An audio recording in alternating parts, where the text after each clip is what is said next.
Good afternoon, ladies and gentlemen, for another exciting installment of the Motor Vehicle and Transportation Subcommittee. My name is Vaughn. I will be your chair for this afternoon's session, and we have a downright scintillating slate of bills to discuss. We are going to kick it off with SB 883, which we discussed last week. I'm going to share my screen.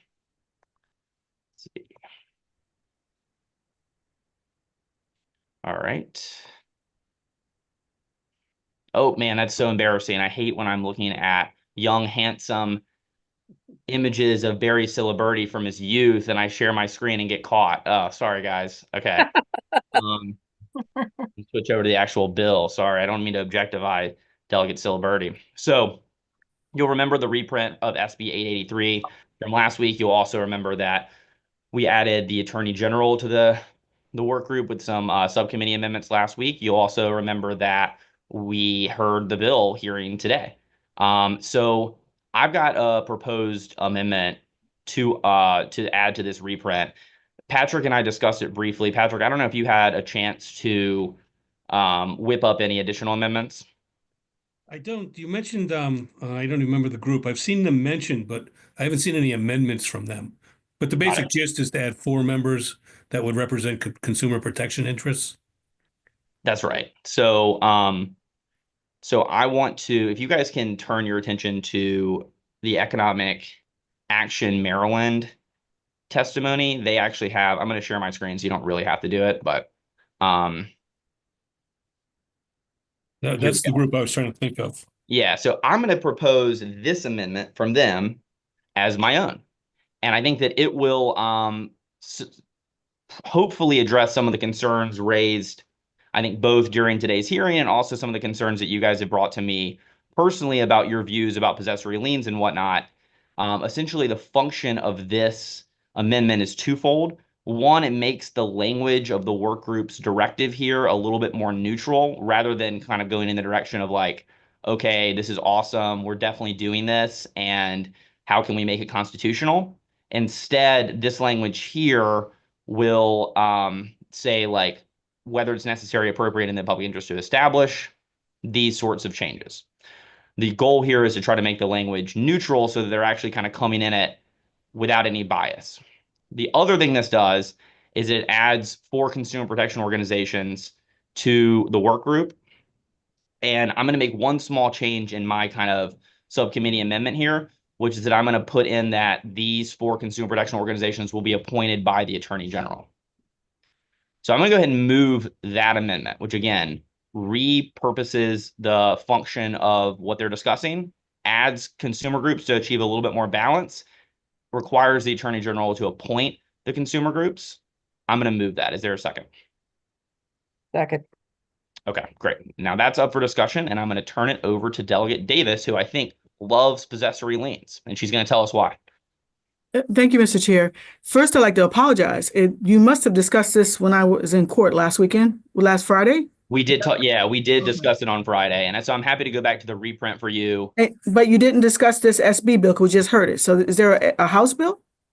No, we did discuss this SB will. We took the unusual step to actually discuss this prior to the hearing, knowing we wouldn't vote it out yet, to discuss some of the changes that we were considering before. And I'm happy to flip it over to the reprint.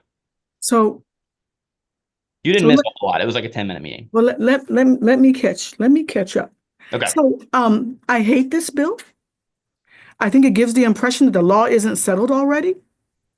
I don't think I don't understand if okay, I don't even know where to start. I don't think this is the right action to take.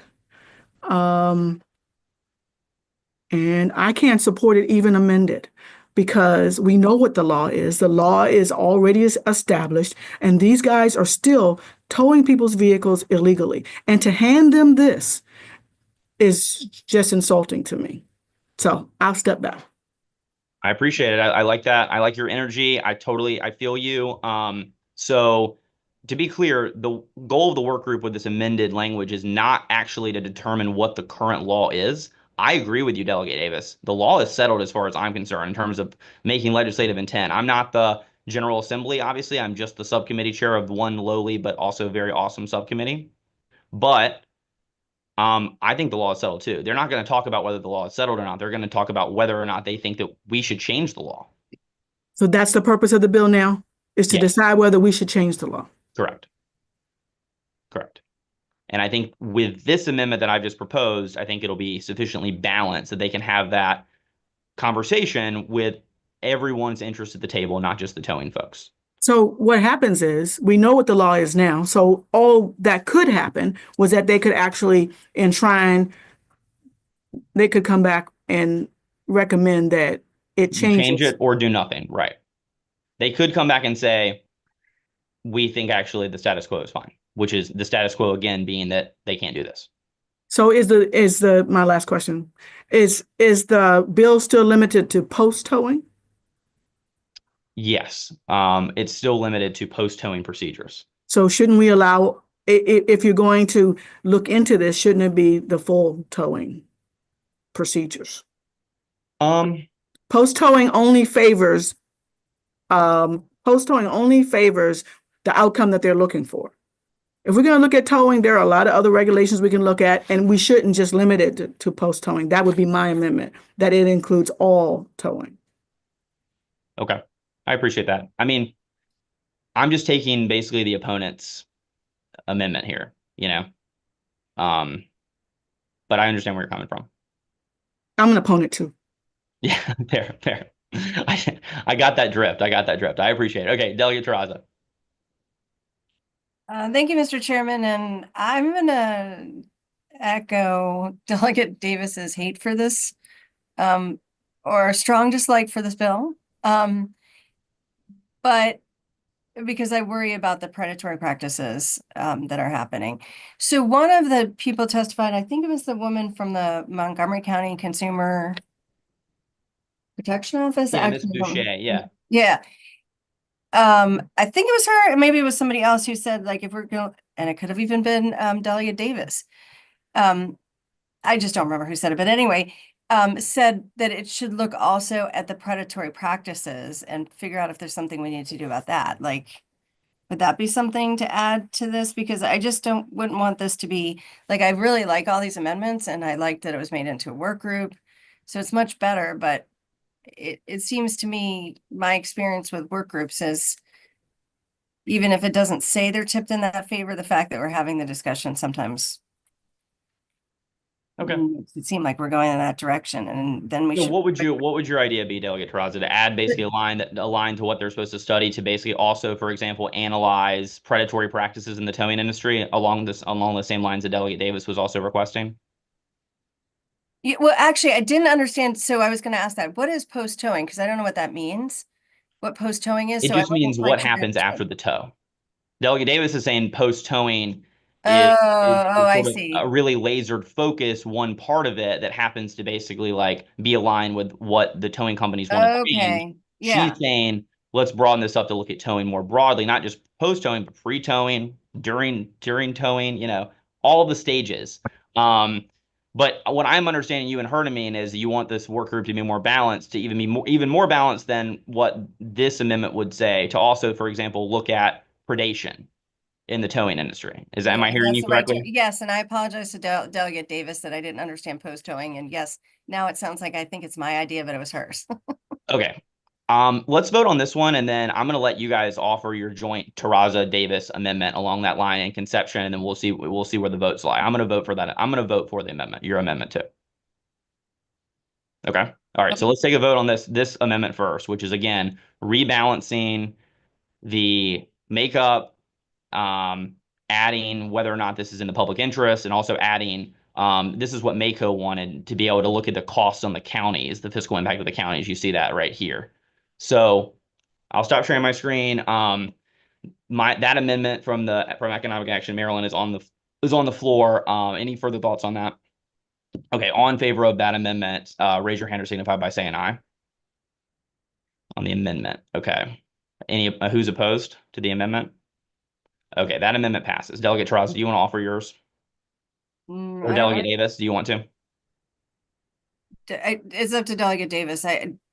Do do you want to phrase it, Delegate Davis? Because I think you have a better understanding of the Yes, issues. that the focus of the work group should include predatory practices of towing. Okay, so how about this? I'll the phraseology here from their amendment, Patrick, will be something like, we'll add the list of the things that the work group is supposed to look at, and they're going to look at predatory practices within the towing industry, period. Does that work? Okay. All right. Delegate Davis, you want to move it? Yes. Okay. Move I'll on. second it. Okay, and Delegate Morgan's going to second it. Okay, great. Any final thoughts on the Davis-Terrazza amendment? Seeing none, if all in favor of that amendment, raise your hand or signify by saying aye. Aye. Any opposed? All right, we've adopted that too. So now before us is an amended bill that's going to look at predation. It's going to have some more consumer groups appointed by the Attorney General, and it's going to look at just sort of broadly whether or not it's a good idea to establish a possessory lien in the state of Maryland. That's before us. Any other thoughts? Delegate Davis. Yes, I have a question regarding, it's an opinion. Do you think that are there enough lawyers on the group on this? Because I want it to be clear in the work group that the current state of the law is that it's illegal. So are there enough lawyers on the group, or? Yeah, that's a good point. I had forgotten about that in the hearing, Delegate Davis, that someone had made the point that it might be helpful to have one or two of the consumer advocates be attorneys. I'm cool with that. Well, Patrick, we'll just keep loading on amendments here. I'll make another amendment here. I'll move an amendment that says that of the AG appointed consumer groups, 2 have to be licensed attorneys in the state of Maryland. Is there a second? Second. Okay. Any thoughts on that? All right, all in favor of the attorney amendment, raise your hand or signify by saying aye. Aye. Any opposed? All right, great. That amendment has also been adopted. So, And Mr. Chairman, can I just point one thing out? In the economic action amendments, they talk about fiscal impact on Maryland's counties. Don't municipalities also tow? Yes, they do. Should Good we point. include counties and municipalities? Yeah, we probably should. Okay, yeah, let's do that too. We're really working hard today. I'll move the amendment to add municipalities. Is there a second? Second. All in favor, raise your hand or signify by saying aye. Any opposed to adding municipalities? All right, cool. We'll do that too. And I also, Patrick, we got to do one more amendment because let me go back to and share my screen, especially because Delegate Davis didn't see it last time. But we have initial amendments that I don't think I actually ever moved. But these amendments here are what the subcommittee discussed on Friday, which is doubling the number of members from the Senate and the House, adding the Maryland Attorney General to the group, adding that the Maryland Attorney General shall staff the group, adding a little bit more detail about, adding, bumping up the effective date, and then saying when it's effective until. So we got to also vote on that, I think. But yeah, Delegate Healy, go ahead. Yeah, and I'm going to use my non-lawyer creds to say I'm not a lawyer, so I don't know if this is appropriate or not, but I'm going to ask the lawyers in the group if it might be to say somewhere in the bill that this practice is currently illegal, just to be as explicit as possible from what Delegate Davis has been saying. And that's the editor in me. That is not the lawyer in me, because I'm not a lawyer. I would rather not wade into those waters just because it's just a work group bill. I feel like at that point we're kind of doing something substantive, and then also attaching a work group, I actually don't think that there's really any ambiguity here. I think that the appellate courts in Maryland have been very clear about the availability of a possessory lien. So I would rather not delve into the substantive law, though I appreciate, it's not a terrible suggestion at all. Delegate Davis. There's a way to address Delegate Healy's concern, and that is to state that, is it appropriate to change the law? I don't want to get in that either. Well, that would be the question. Is it appropriate at this time to change the law? Because that's what if we did that, that's really the question. That is honestly what the question is. We know what the law is. Is it appropriate? I think that's what economic actions amendments do. Yeah, I think it makes it inherent that it would be a change. Yeah. Yeah, I agree. But I appreciate, it's a good thought. Okay. Should we just vote on this? amended bill. We got the reprint. We adopted an attorney amendment. We adopted the Economic Action Maryland amendments. We adopted Delegate Davis and Delegate Terrazas amendments. We adopted the municipality amendments. Okay. Any other thoughts? All right. All in favor of SB 883, raise your hand or signify by saying aye. Any opposed? All right. That bill will receive a favorable recommendation from the subcommittee. We are running a little bit short on time because the Housing and Real Property Subcommittee needs to meet. There are a few bills on the agenda that I didn't really intend to take up anyway. I just kind of threw them all on there just in case we did have time and just in case we did want to. Let's see if there's anything we have time to fit in here. So one thing I want to just discuss for just sort of discussion purposes only and see what the body thinks, especially now that we do have well, we had Delegate Morgan on, is SB 101. So if you guys can, I'll pull that up too.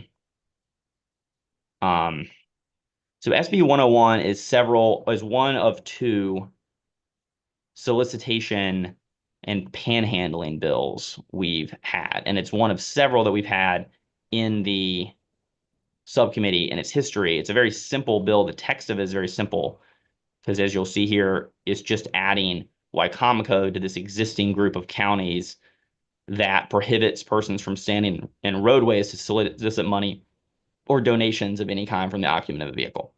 The reason I want to discuss this, we can take this up in more substantive form later, but I wanted to get the feeling of this. The reason that we have not been voting these bills out this session is because we have a 2023 letter from the Attorney General that says that because these rules around roadway solicitation, the Supreme Court has held that they're not content neutral. They are subject to a strict scrutiny analysis under First Amendment jurisprudence, which basically is a fancy way of saying that it's pretty likely, in my view, but also in the Attorney General's view, that all these existing laws around roadway solicitations are unconstitutional. So that puts us in a little bit of a bind because I really want to give local deference to both St. Mary's and Wicomico and pass their bill because my county already has this. There are a bunch of other counties that have this. But I also don't want to pass something that I think is pretty obviously unconstitutional. So that puts us in a little bit of a bind. I think one thing we could do in order to show local deference, but also try to be at least a little constitutional, and I'm going to get another AG opinion about this, but in some jurisdictions, they have successfully withstood a court challenge to a panhandling law that bans what is called aggressive panhandling. Now, it's not a slam dunk from a constitutional perspective because some of these have been struck down too. But I'm going to show you some language here of what I'm thinking, and I just want to get y'all's take the temperature on this a little bit because we have an opportunity to sort of shift the entire direction, essentially, of how we've been handling these bills in a way that is at least more constitutional, if not, 100% slam dunk constitutional. So let me share my screen one more time. This is what New York does. They ban aggressive solicitation. This is their definition. And this is either not been challenged or it's stood up to court challenge. They say that basically you can't solicit, in an aggressive manner. An aggressive manner means approaching or speaking to a person before, during, or after soliciting, asking, or begging if that conduct is intended or is likely to cause a reasonable person to fear bodily harm or otherwise be intimidated or suffer unreasonable inconvenience, annoyance, or alarm. 2, intentionally touching or causing physical contact with someone. 3, intentionally blocking or interfering with the safe or free passage of a pedestrian or vehicle by any means, including unreasonably causing a pedestrian or vehicle operator to take evasive action to avoid physical conduct. Or D, using violent or threatening gestures towards a person solicited. So that's that. I can certainly happy to share this. I mean, I'll lay my cards on the table. I feel uncomfortable with these laws personally. Like if I was on a county council, because I think it delves a little bit into the area of criminalizing poverty. At the same time, I don't live in Wicomico County, and I don't represent or live in St. Mary's County either. And so if they want this ability that basically almost every other county has I don't want to stand in their way from an ideological standpoint. I have been standing in their way from a constitutional standpoint. I do think that if we legalize and let them at least regulate this aggressive panhandling, we'd be much closer to the right side of the Constitution. And then maybe next session we could come back and think about as a subcommittee, or someone introduces a bill, maybe it'll be me, I don't know, to fix the rest of the state. Because like after these Supreme Court cases came out in Virginia, they almost every municipality came out and rewrote their panhandling statutes to try to comply. And as far as I can tell, no Maryland municipality or county just ever did that. And the state legislature just never did that.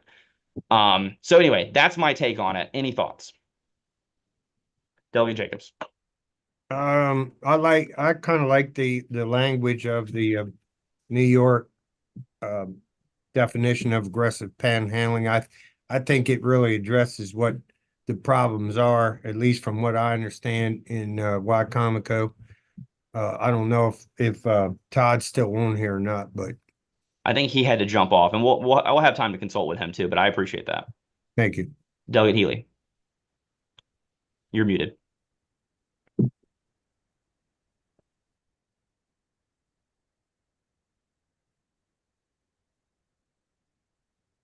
You're still muted. Okay, thank you. I'm sorry about that. What are we contemplating doing? Is it just going to apply to the bills that are before us this session and not the existing law in all the other counties that have? Yeah, I think so. I mean, I guess that would be an option too. We could just turn Todd's bill into a statewide thing or something. I'm not sure that would be a good idea at this time. Yeah, I agree. I agree. I think there are a lot of local issues that we don't know about. Yeah, we're a little too late, I think, in session to do that. I think we basically have three options. We can either do what we've been doing, which is just not really voting on this bill either way, or we could vote it down. Two, we could pass the original bill, which I think is probably unconstitutional, but we've been passing these things for years.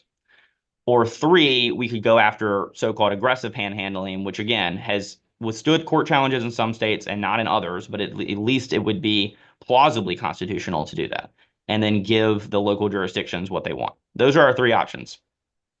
Delegate Terrazzo. I like option 3. Okay. Thank you. Thank you, Mr. Chairman. Can you just explain, well, I have two things. One, can you explain what you mean by every other county or a lot of other counties have this? Where is that in the law? Because the section we have here says in Calvert County, Carroll County, Charles County, Harford County. There are a few different flavors of these regulations, and so this flavor includes those counties that are in front of you. But there are a couple other different flavors that are in different parts of the code, and it's almost every county. So if you look at the fiscal note, okay, you'll see a whole list. I think they have it right, Patrick, of like all of the different jurisdictions that have this. Let's see. It looks like you've got Calvert, Carroll, Charles, Harford, Washington, Anne Arundel, Howard, Prince George's, Allegheny, Cecil, Baltimore, Montgomery, Frederick. And So- Delegate Terrazzo, I would note, Yeah. take a look at the bill. You're looking at 21507. Note that this is only subsection C. There are other subsections that have other counties. That helps. Okay, and then the other thing is on that definition, I certainly like New York's definition better. But if I remember correctly, there were 4 things, and the first one concerned me. Like, I don't know if you can bring that up, but the first one, like, it had something to do with in a way that would reasonably cause somebody fear.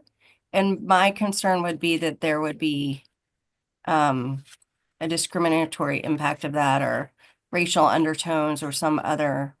I don't know if anybody else has that concern, but my concern is that number 1. The other 3 made sense to me.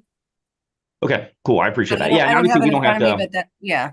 And obviously we don't have to like eat the exact New York language. I'm just kind of showing you that as an example of. Right. It was no, and I think that's good. It's just the fear piece, I think, is so subjective, and if somebody has more concerns based on some discriminatory reason, I think that's concerning. Yeah, I appreciate that. And by the way, we are going to have to jump in a second from Marvin, but Delegate Davis. Thank you, Mr. Chair. And really quickly, I like the idea of defining what aggressive panhandling is. Yeah. But I don't want definitions to be criminal. So we have to make sure we don't do that. Okay. All right, thank you. Appreciate that. Delegate Healy? Yeah, I want to echo what both of the previous speakers said, and especially that was my question really about making sure that it was only applying to these couple counties, because in other places we had all this whole hoopla where there was a criminal case that situation got out of hand with the squeegee kids in Baltimore City, and I don't want any language that could be misconstrued as to, well, what makes you afraid? Are you afraid because the person approaching you is a different color? I do Right. not want to see that happen at all, or even entertain the thought of that kind of thing happening. So I do have concerns about that, very serious ones. Thank you. Cool. Very helpful. All right, awesome. I'm going to cut it off there. This is a great discussion. We'll keep having that panhandling discussion as we continue to meet this week. I'm sure we'll have multiple more meetings before Sine Die.